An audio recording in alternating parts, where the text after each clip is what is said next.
மதுரை மாவட்டம் சொரிக்காம்பட்டியில் உள்ள கரும்பாறை முத்தையா கோவில் திருவிழாவையொட்டி ஆண்கள் மட்டுமே பங்கேற்ற கிடா விருந்து நடைபெற்றது. அந்த காட்சிகளை பார்க்கலாம்.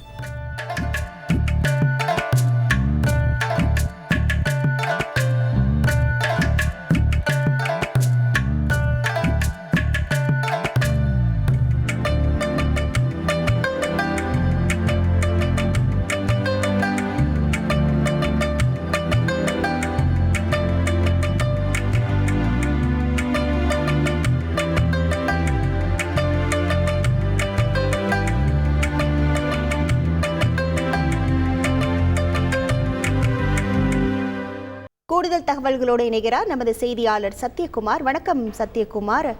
1000க்கும் மேற்பட்ட ஆண்கள் பங்கேற்றிருக்கக்கூடிய கிடா விருந்தில் பங்கேற்றிருக்கக்கூடிய காட்சிகளை நம்மால் பார்க்க முடிகிறது. எவ்வளவு ஆண்கள் பங்கேற்றனர்? இந்த கிடா விருந்தின் சிறப்பு அம்சங்கள் என்னவாக சொல்லப்படுகிறது? முழு விவரங்கள் என்ன? நிச்சயமாக மதுரை மாவட்டம் திருமங்கலம் அருகே உள்ள சொரிக்காம்பட்டி பெருமாள் கோவில்பட்டி கிராமத்தில் உள்ள கரும்பாறை முத்தையா கோவில் விழா இன்று விமர்சையாக நடைபெற்று வருகிறது. இவ்விழாவில் பாரம்பரிய முறைப்படி ஆண் பக்தர்கள் மட்டுமே பங்கேற்று வருகின்றனர். இந்த விழாவில் பலியிடப்படுவதற்காக ஆடுகள் கோவிலிலேயே வளர்க்கப்படுகின்றன.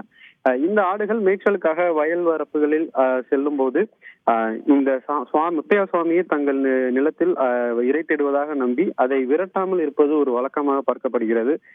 மேலும் இந்த ஆண்டு கரும்பாறை முத்தையா கோவில் திருவிழா இன்று காலை தொடங்கிய நிலையில் கோவிலில் சாமிக்கு பொங்கல் வைத்து வழிபாட்டை தொடங்கினர். பின்னர் நேர்த்திக்கடனுக்காக செலுத்தப்பட்ட 90 கிடாக்களும் அதை மேலும் 2000 கிலோ அரிசி உட்பட அனைத்தையும் சேர்த்து அசைவ உணவானது தயாரிக்கப்பட்டது. இந்த கறி விருந்தில் பார்த்தோமே ஆனால் கிட்டத்தட்ட 10,000க்கும் மேற்பட்ட ஆண்கள் கலந்து கொண்டுள்ளனர். இந்த விருந்தானது வாழை இலையில் சாதமும் ஆட்டுக்கறி குழம்பும் ஆண்களுக்கு பரிமாறப்பட்டது.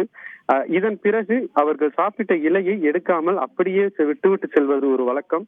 ஒரு வாரத்திற்கு பின்பு இந்த இலைகள் காய்ந்த பிறகே பெண்கள் இந்த கோவிலுக்கு சுவாமி தரிசனம் செய்ய வருவார்கள். இந்த கறி விருந்தில் திருமங்கலம், சொரிக்காம்பட்டி, குன்னப்பட்டி, கரடிக்கல் என இந்த சுற்றுப்பகுதியை சேர்ந்த பல்வேறு கிட்டத்தட்ட 10,000க்கும் மேற்பட்ட ஆண்கள் கலந்து கொண்டதை நம்மால் காண முடிகிறது. இந்த விழாவானது சமூக நல்லெண்ணத்திற்காக நடத்தப்படுவதாக சொல்லப்படுகிறது.